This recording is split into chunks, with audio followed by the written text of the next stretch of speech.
नमस्कार सर, मेरा नाम राजू है। जितने भी लोग ग्रसित हैं ना लोन से और दे नहीं पा रहे हैं, किसान हो, व्यापारी हो, आम आदमी हो, home loan, education loan, car loan, bike loan, घर का लोन, दुकान पे लोन, तरह-तरह का लोन है, चुका नहीं पा रहे हैं और अब फांसी लगाने का सोच रहे हैं, आत्महत्या करने का सोच रहे हैं।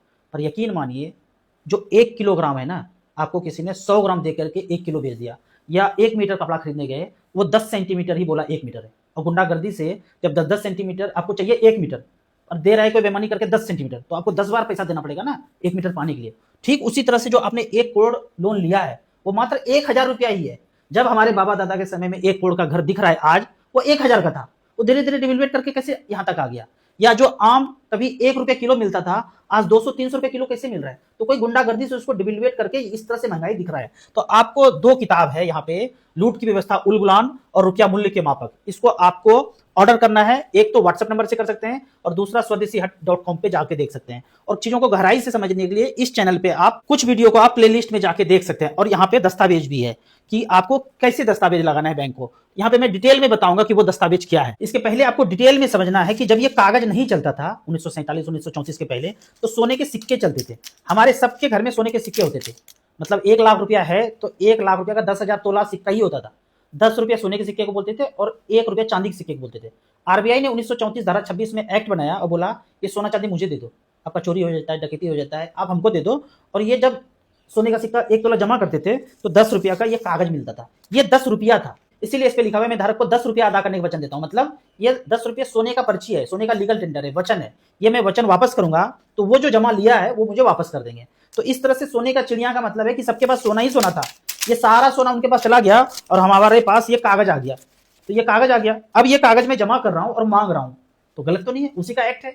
वो एक्ट वगैरह सब कुछ किताब में लिखा हुआ है। अब इस एप्लीकेशन को गहराई से समझते हैं। हमने रिजर्व बैंक को नोट लगाया और उससे सोना मांगा या लोन लिया है, तो आगे देखते हैं। और बैंक के द्वारा ये जाएगा, ये एप्लीकेशन आपको बैंक को देना है कि निवेदन करता हूं कि मैं इस राज्य का निवासी हूं, स्थान यह है, हमने 1 करोड़ लोन लिया था और 1 लाख रुपया आपको जमा किया, एक किस्त हमने जमा कर दिया। भारतीय रिजर्व बैंक बच्चन खंड के अनुसार पेपर करेंसी एक्ट 1882, भारतीय सिक्का अधिनियम 1906, गोल्ड स्टैंडर्ड के अनुसार 15 रुपया इक्वल टू 1 तोला सोना, जिसका वजन 11.66 ग्राम है, अर्थात 1 रुपया इक्वल टू 777 ग्राम। एक बात समझिए कि 10 रुपया ही सोने का सिक्का था, लेकिन जब सारा सोना ले लिया तो अचानक से जो है डिवेलुएट करके बोल दिया कि 15 रुपया इक्वल टू अब 1 तोला। मतलब 15 का कागज लौटाओगे तब 1 तोला मिलेगा।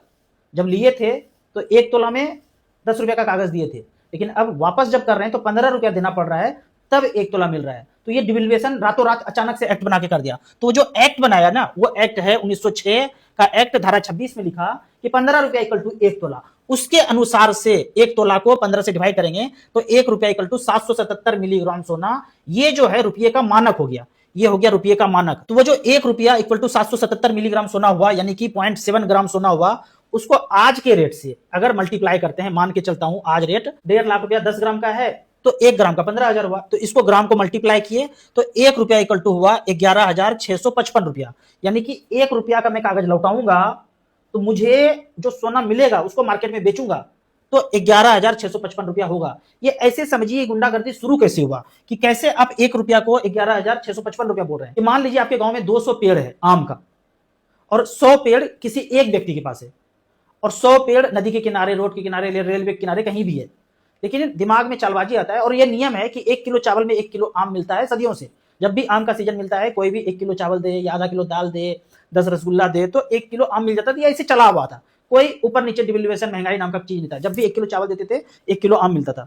पर जिसके पास 100 पेड़ था, जमींदार के पास, उसने एक चालबाजी किया कि मैं सारा धन अपने पास इकट्ठा करना चाहता हूं, गांव का सबसे अमीर व्यक्ति बनना चाहता हूं और सबको गरीब बनाना चाहता हूं।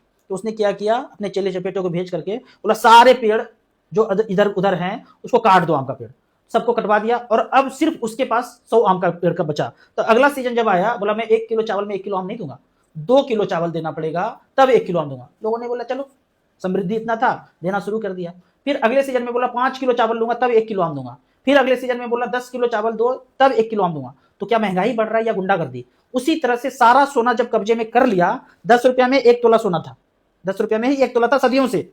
जब से ये पृथ्वी चल रहा है, जब से मानव सभ्यता है, तब से लेके ऐसे चलता आया, जब से ये खोज हुआ सोने का 10 रुपए इक्वल टू 1 तोला। लेकिन जब सारा ले लिया ईस्ट-इंडिया.com, अंग्रेजन सारा ले लिया, उसके बाद बोला अब 15 रुपया, 20 रुपया, 50 रुपया, 100 रुपया, 1 लाख रुपया, 1.5 लाख रुपया, 2 लाख रुपया, ये सोना का रेट अपने मर्जी से बढ़ाते जा रहे हैं। कोई डिमांड सप्लाई नहीं है वहां। क्या आम का जो है रेट जो बढ़ रहा है, क्या वहां डिमांड सप्लाई चल रहा है? कोई प्रोफेसरान मुझे बता दे इकोनॉमिक्स के कि डिमांड सप्लाई से आम का रेट बढ़ गया? गुंडागर्दी से बढ़ा ना। उसी तरह सोने का रेट भी गुंडागर्दी से बढ़ रहा है। तो वो गुंडागर्दी के तहत वो 1 रुपया इक्वल टू 11,655 रुपया हुआ। वो डिवेल्युएटेड बैंक नोट है, वो आरबीआई इशू करता है डिवेल्युएटेड। हम तो 1 रुपया मेहनत से कमा रहे हैं ना, पर ये छाप छाप के महंगाई इन्फ्लेशन बढ़ाता चला गया। तो इस अनुसार जो हमने 1 करोड़ लोन लिया है उसको 11,655 से डिवाइड करेंगे, डिवेल्युएटेड है तो 1 करोड़ को 11,655 से डिवाइड करेंगे तो 858 रुपया भारतीय रुपया आएगा। इतने में लोन चुकता हो जाता है। लेकिन आपने दिया 1 लाख रुपया ईएमआई के तौर पे, तो इसको माइनस कर दीजिए 858 रुपया। जो बचा पैसा है 99,142 रुपया, उसमें कितना सोना आएगा? तो 99,142 गुना 0.7 ग्राम, 1 रुपया का मानक 777 मिलीग्राम है, यानी कि ग्राम में बदले तो 0.777 ग्राम आया। डिवाइडेड बाय 1000 किया किलोग्राम के लिए, तो 77 किलोग्राम सोना आता है। यानी कि 1 करोड़ रुपया लोन लिया, 1 लाख रुपया ईएमआई दिया, तो भारतीय रुपये में चुकता हो गया 858 रुपये में। जो पैसा मेरा एक्स्ट्रा है उसमें से हम 77 किलो सोना डिमांड कर रहे हैं पहले एप्लीकेशन में डिमांड किया। और ये सारा यहाँ पे विधि वगैरह लिखा हुआ है, इसको पढ़ेंगे अच्छे से, समझेंगे अच्छे से। पहले नोटिस में इतने रुपये का वैध गोल्ड 77 किलोग्राम मांग रहे हैं, और पहले बैंक को आप ये जमा करेंगे, फिर डीएम को, एसपी को, एसडीओ को, एसएचओ को बाय पोस्ट देंगे, एमपी को, एमएलए को, मुखिया को, सरपंच को, या वहां के मेयर हैं, 8 जगह जाएंगे, 8 जगह जागरूकता फैलाएंगे। जागरूकता फैलेगा, धीरे धीरे जब संख्या बढ़ेगा मोगेम्बो अपने आप पीछे हो जाएगा। तो पहला एप्लीकेशन तो आपने गोल्ड डिमांड किया, 30 दिन के बाद वो कोई जवाब देंगे नहीं, अगर देंगे तो उसका भी जवाब आप दीजिएगा। 30 दिन के बाद अब आप उससे एनओसी का डिमांड करेंगे कि हमने आपका पैसा जमा कर दिया है, अब हमारा ही निकलता है, हमें एनओसी भी दें और हमारा 77 किलो गोल्ड भी दें। दूसरे एप्लीकेशन में आपने 77 केजी गोल्ड और एनओसी का डिमांड कर दिया और फिर से इन्हीं लोगों को भेज दिया।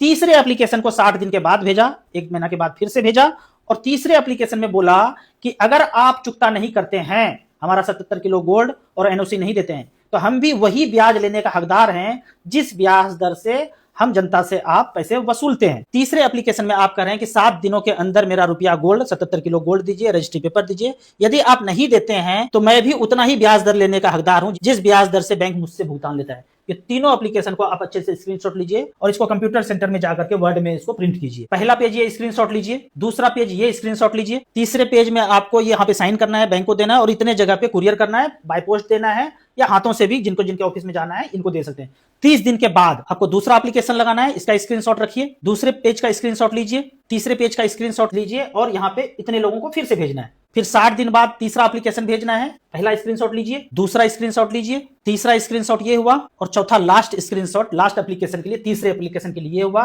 इसको फिर से आप बाय पोस्ट, रजिस्टर्ड पोस्ट से भेजिए, या जिनको जिनको आप बाय हैंड दे सकते हैं। धीरे धीरे जागरूक होते रहिए। इससे होगा ये, जो अमरीश पुरी 1 किलोग्राम को 100 ग्राम करके बेच रहे हैं और ऊपर से नीचे तक कोई आपको मदद नहीं करने वाला है, ये आम आदमी ही जागरूक होकर मदद ले सकते हैं, क्योंकि अमरीश पुरी ने सबको खरीद लिया है। कोई डंडा मारने आएगा, कोई आपको और कुछ करेगा, वो सब पैसा वही दे रहा है, सबको अमरीश पुरी ही पैसा दे रहा है, वो ईस्टइंडिया.com ही दे रहा है। ये जो ऊपर में बैठा है ना तंत्र, वो सब उसके कब्जे में है। तो धीरे धीरे लोग को जागरूक कीजिए और पूछिए हमारा मानक क्या है। इसमें सारे क्वेश्चन भी है, 8 क्वेश्चन है, 8 क्वेश्चन दीजिएगा ना, सब धारा सही हो जाएगा। अगले वीडियो में मैं वो 8 क्वेश्चन को डिटेल में बताऊंगा। तो सारे को स्क्रीनशॉट रखिए, प्रिंट आउट निकालिए, और जो लोन में फंसे हुए हैं इसको लगाइए। जो सक्षम भी है ना, आप ईएमआई देते रहिए, पर एप्लीकेशन लगा दीजिए कि ऐसे ऐसे हमको डिवेल्युएट करके दिया गया, क्या ये सच है, बस इतना पूछो। आप ईएमआई देते रहो, लड़ो भी मत, कुछ भी मत करो, एप्लीकेशन लगा के पूछो खाली। और जो नहीं दे पा रहे हैं वो तो लड़ ही सकते हैं, जो दे रहे हैं वो सिर्फ क्वेश्चन पूछिए। वीडियो को ज्यादा से ज्यादा लोगों को शेयर कीजिए, ग्रुप में शेयर कीजिए, बैंक कर्मचारी, एसडीएम, डीएम, वकील, जज, सबको शेयर कीजिए और पूछिए कि ये चल क्या रहा है, ये 80 करोड़ लोग गरीब कैसे हो गया, वो सॉफ्टवेयर कौन सा है जिससे पूरा देश गरीब होता जा रहा है। वीडियो अच्छा लगे तो लाइक एंड शेयर करें। Thank you so much.